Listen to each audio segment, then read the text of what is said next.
vai dar continuidade às nossas aulas sobre segurança e saúde no trabalho. Proteção contra intempéries, pessoal. Pessoal, o que é intempéries? Professor, não sei o que é intempéries. Pessoal, intempéries é a ação do sol e da chuva, né?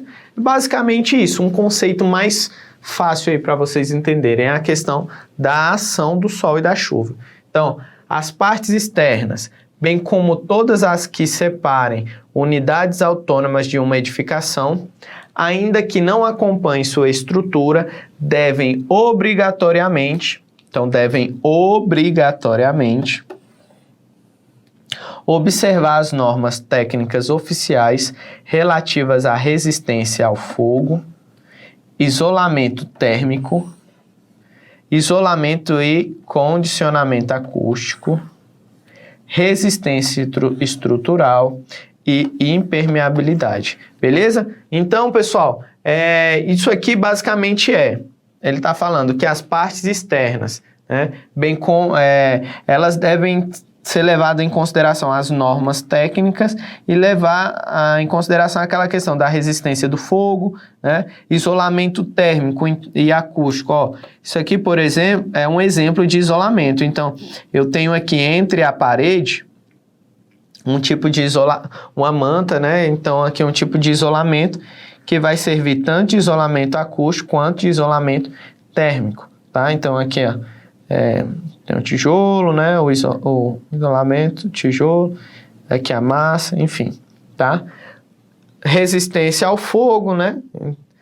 Isolamento, condicionamento acústico e resistência estrutural e impermeabilidade, beleza? Proteção contra intempéries. Os pisos e as paredes dos locais de trabalho devem ser, sempre que necessário, impermeabilizados e protegidos contra umidade. Então, olha aqui, esse aqui é um exemplo de um piso que está impermeabilizado.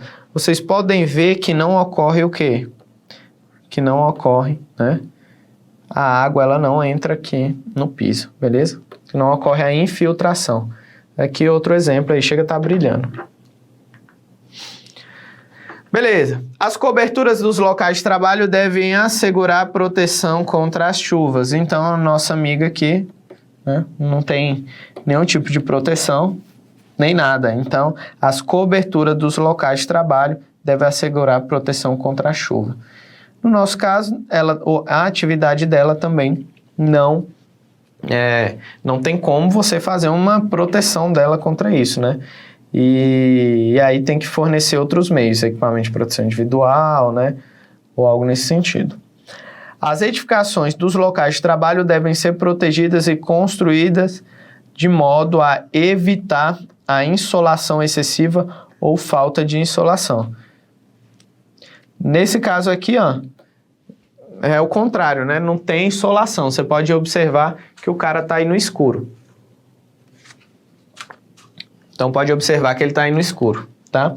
Então, lembrando, pessoal, que ó, até a questão da baixa luminosidade é um risco de acidentes, né? Então, é um risco de acidentes aqui.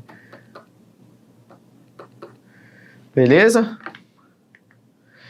Tranquilo, pessoal. Até então, a gente já falou então da NR8 com relação aos requisitos técnicos mínimos, né, da edificação, a parte do pé direito, que tem que atender à legislação, tem que atender à legislação municipal, o que é o pé direito, que é a distância do piso ao teto. Falamos também da circulação, sobre as saliências e as depressões que não podem ter. Com relação às aberturas dos pisos, né, que devem ser feitas de modo que impeçam a queda de pessoas e objetos, essas imagens aqui retiradas da internet. Por exemplo, como é que seria uma forma de impedir a queda de pessoas? Pessoal, o modelo, então se eu fosse usar aqui um tampão, e aqui na parte de baixo eu poderia colocar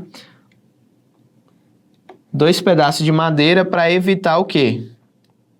Esses 2 pedaços de madeira ia vir aqui, ó. Na realidade, para cá, esse aqui não teria sentido, né? Mas esse aqui, para evitar o quê? Que ela se movimentasse, né? Então, aqui nesse caso, para evitar que ela se movimentasse para um lado, para o outro, ou para frente e para trás, né? Então, poderia colocar aqui, ó, para evitar que ela se movimentasse, beleza?